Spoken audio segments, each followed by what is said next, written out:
అందరూ ఎలా ఉన్నారు? నేను మీ అనితారెడ్డి. ఈ ఛానల్కి చాలా గ్యాప్ వచ్చిందండి, వీడియోస్ చేయట్లేదు. నిజానికి నేను అనితారెడ్డి అఫీషియల్ అనే ఒక యూట్యూబ్ ఛానల్లో నేను ఉమెన్స్కి సంబంధించి అవేర్నెస్, బిజినెస్ ఐడియాస్ గురించి వీడియోస్ చేస్తూ ఉంటాను. దీనివల్ల నేను కొంతమంది ఉమెన్స్కి 90 డేస్ ప్రోగ్రాము, 10 డేస్ ప్రోగ్రాము ఇలా వీడియోస్ చేస్తున్నానండి. ఏంటి అనుకుంటున్నారా? చాలామందివి 1980, 90, 95 మధ్యలో పుట్టిన వాళ్ళము. పల్లెటూర్లలో పుట్టిన వాళ్ళు అయి ఉండొచ్చు, హోమ్ టౌన్లలో పుట్టిన వాళ్ళు అయి ఉండొచ్చు. వీళ్ళు కొన్ని కట్టుబాట్లతో పెరిగామండి.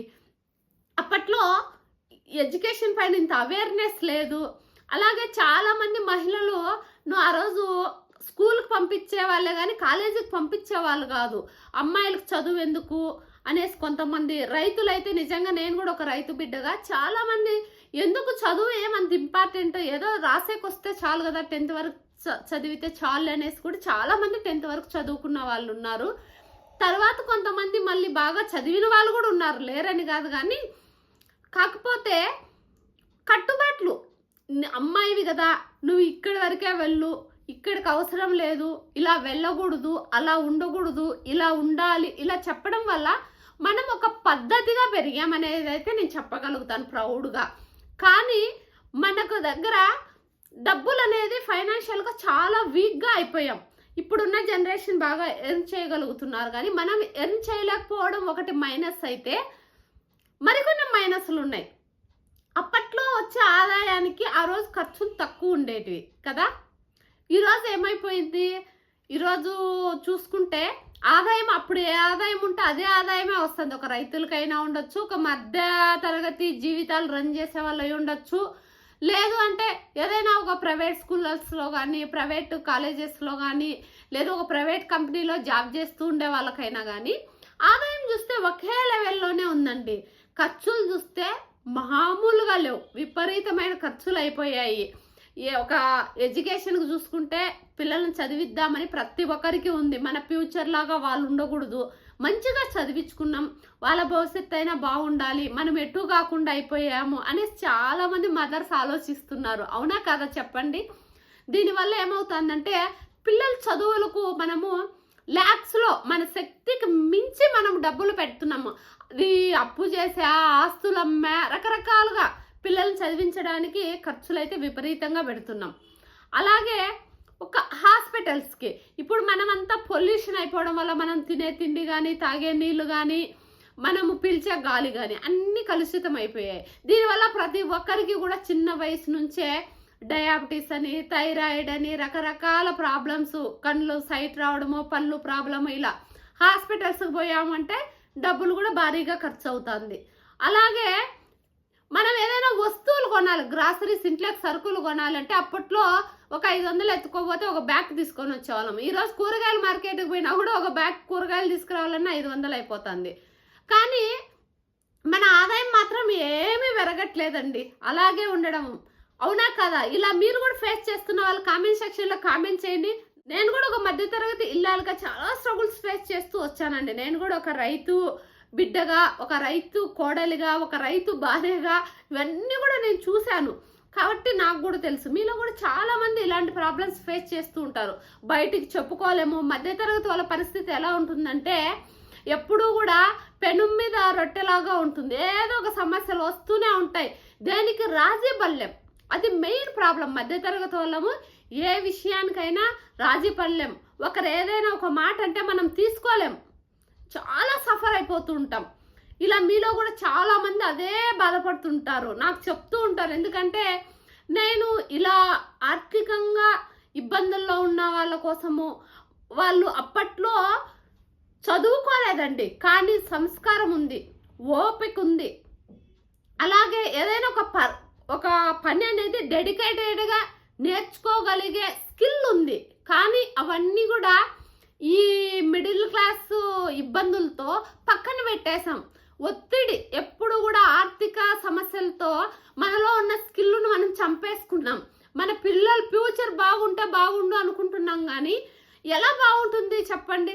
మనం బాగుంటే మన పిల్లలు కూడా బాగుంటారు. ఎందుకు ఇలా అంటున్నానంటే, మనము మన పిల్లలు ఎంతైనా మనల్ని చూసే రోల్ మోడల్గా వాళ్ళు తీసుకుంటారు. మెయిన్లీ తల్లిని చూసి బిడ్డల ప్రతి విషయము అబ్జర్వ్ చేస్తూ ఉంటారు.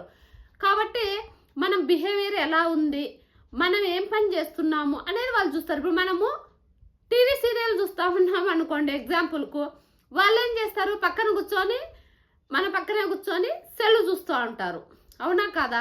అదే మనము ఏదైనా ఒక బుక్ చదువుతూ ఉన్నామనుకో, ఏదో మా అమ్మ చదువుతుంది, ఏంది నువ్వు చదువుతున్నావు, నేను కూడా చదువుతాను అనేసి అంటారు. ఇలా మనం రోల్ మోడల్గా మన పిల్లలకు ఉండాలి అన్నా ఎలా అని నేను ఆలోచించి మన ఛానల్స్ అన్నిట్లో కూడా మీరు చూసే ఉంటారు. నేను ఏదైనా ఒక అవేర్నెస్ వీడియోలు చేయడమే నాకు ఇష్టము.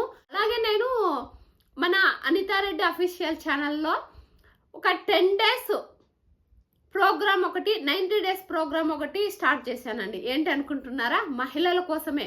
చాలా మందిలో వాళ్ళ స్కిల్ వాళ్ళు గుర్తించలేక వదిలేసుకుంటున్నారు. వాళ్ళ స్కిల్ వాళ్ళను ఎలా ఐడెంటిఫై చేయగలరు అనే దాని గురించి నేను వాళ్ళను మోటివేట్ చేసి కాసేపు టైం స్పెండ్ చేసి మాట్లాడామంటే వాళ్ళలో ఉన్న స్కిల్ను వాళ్ళే బయటకు చెప్తున్నారు. ఆ స్కిల్ను ఎలా వాళ్ళు డెవలప్ చేసుకోగలుగుతారు. మనకు ఒక్కొక్కరికి ఒక్కొక్క స్కిల్ ఉంటుంది. అది మన జీన్స్లోనే ఉంటుంది.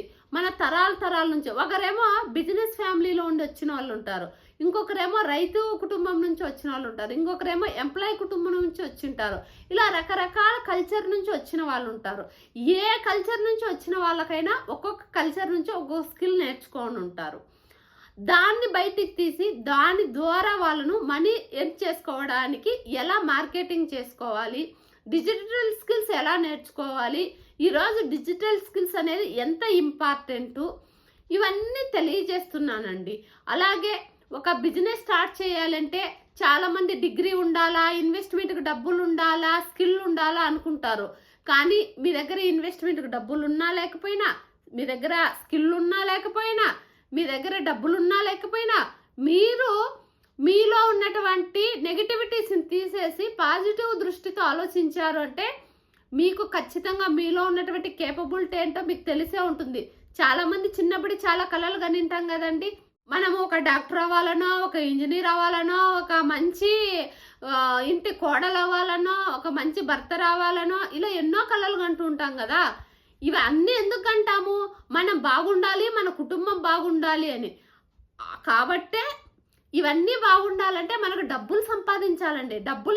డబ్బులు సంపాదించి ఏదో గొప్ప వాళ్ళం అవుతామని కాదు. డబ్బులు ఉండడం వల్ల మన కుటుంబానికి ఎలాంటి ఆర్థిక లోటు లేకుండా చూసుకోగలుగుతాం. మనలో ఒక ఆత్మవిశ్వాసం అనేది బలపడుతుంది.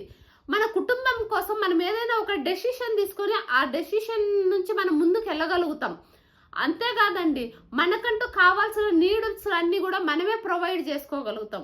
ఇప్పుడు మనం ఎందుకు వీక్ అయిపోతున్నాము అంటే మన ఇంట్లో మన హస్బెండ్ తెచ్చే శాలరీలో నుంచి మనము ఒక ఏ ఖర్చులు వాడినా కూడా ఆ నెలలో తను చాలా సఫర్ అవుతూ ఉంటాడు. అది మనం చూసి పెయిన్గా ఫీల్ అవుతుంటాం. లేదు అంటే తను ఎక్కడైనా ఒక ఇంట్రెస్ట్కి తెచ్చి మన కోసం ఇన్వెస్ట్ చేసినా కూడా మనం బాధపడుతూ ఉంటాం.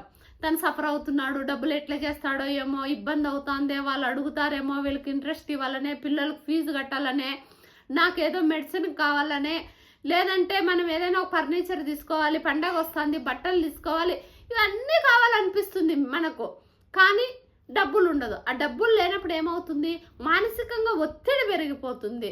దాంతో మనం నిరుత్సాహపడిపోతాం. ఏదైనా చెయ్యాలన్నా కూడా అది చేయడానికి కూడా మన దగ్గర శక్తి సరిపోనట్టు ఫీలింగ్ వస్తూ ఉంటుంది. ఇవన్నీ కూడా నేను చెప్తున్నానంటే ఏదో జనరల్గా చెప్పట్లేదండి. ఇవన్నీ నేను కూడా చాలా స్ట్రగుల్స్ ఫేస్ చేశాను. కాబట్టి ఇలా ఎంతోమంది ఫేస్ చేస్తూ ఉంటారు, నేనే చేస్తున్నానంటే అన్న ఉద్దేశంతో నేను ఇవన్నీ కూడా లాంచ్ చేయడం జరిగింది. ఒకసారి మీతో కూడా షేర్ చేసుకున్నాము అన్న ఉద్దేశంతో మీకు చెప్తున్నానండి. అలాగే ఇంక నుంచి నేను రోజు మీకు ఏదో ఒక వ్లాగ్తో మీ ముందుకు వస్తూనే ఉంటాను. ఏదో ఒక యాక్టివిటీతో వస్తూ ఉంటాను.